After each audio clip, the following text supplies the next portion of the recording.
अस्सलामु अलैकुम वरहमतुल्लाहि ताला वबरकातुहू। कैसे हैं आप सब लोग? उम्मीद करता हूँ खैरियत से होंगे। अभी चंद रोज़ पहले की बात है कि एक साहब ने एक सवाल किया था। उन्होंने कहा था कि हज़रत ये बताएं कि जो लोग नसब और बरादरी बदलते हैं वो किसी दूसरे मकाम पर जाते हैं तो अपनी नसब को और बरादरी को बदल कर बताते हैं, तो ऐसे लोगों के बारे में क्या हुक्म है? तो सबसे पहले आप जहन के अंदर रखें कि जो लोग ऐसा करते हैं, अगरचे वो उनकी मसनूई बरादरी हो और उसके बाद उनकी बरादरी कुछ है मसनूई तौर पर और वो उसको कुछ बयान करते हैं, तो सबसे पहला जो गुनाह उन पर होता है वो झूठ बोलने का होता है। चूँकि उन्होंने ऐसी सूरत में झूठ बोला है और अल्लाह ताला का वाज़ेह फरमान है कलाम मुक़द्दस में कि झूठ बोलने वालों पर अल्लाह की लानत है। अब यहाँ पर ऐसा होता है कि बहुत सारे लोग अपनी बरादरी को और अपने नसब को बदल कर बताते हैं और उनका मकसूद ये होता है ताकि उसकी वजह से बरादरी को बदल कर, नसब को बदल कर उसके ज़रिए बरतरी हासिल करें, इज़्ज़त हासिल करें। उनका सिर्फ यही मकसद होता है।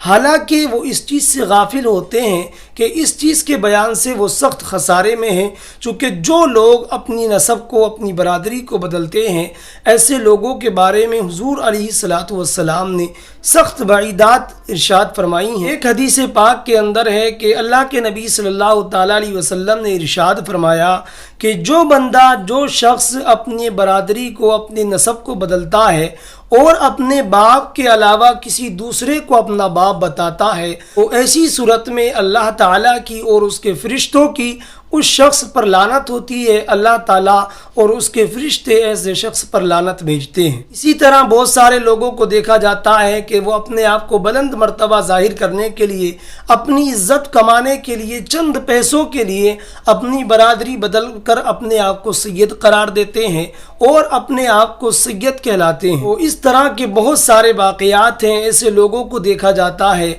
जो हकीकत में बरादरी कुछ और रखते हैं और लोगों के सामने अपने आप को सैयद जाहिर करते हैं सिर्फ इसलिए ताकि उनकी इज्जत हो, उनकी बड़ाई जाहिर हो। तो आप यहाँ पर याद रखें कि इज्जत अता करना और ज़िल्लत देना ये सब अल्लाह ताला ही के इख्तियार में है। जिसे चाहता है इज्जत देता है, जिसे चाहता है ज़िल्लत देता है। बंदे का इसके अंदर कोई दखल नहीं है। तो जो लोग ऐसा करते हैं कि अपनी बरादरी को बदल कर बताते हैं या अपने नसब को बदलते हैं, तो ऐसे लोग बाज आ जाएं ताकि वो उन वईदात से बच सकें जो अल्लाह के नबी ने फरमाई हैं और जो झूठ का अजाब उन पर होता है उससे भी बच सकें। तो उम्मीद करता हूँ ये वीडियो आपको पसंद आई होगी। इसी के साथ वदा चाहता हूँ। तब तक के लिए खुदा हाफिज़।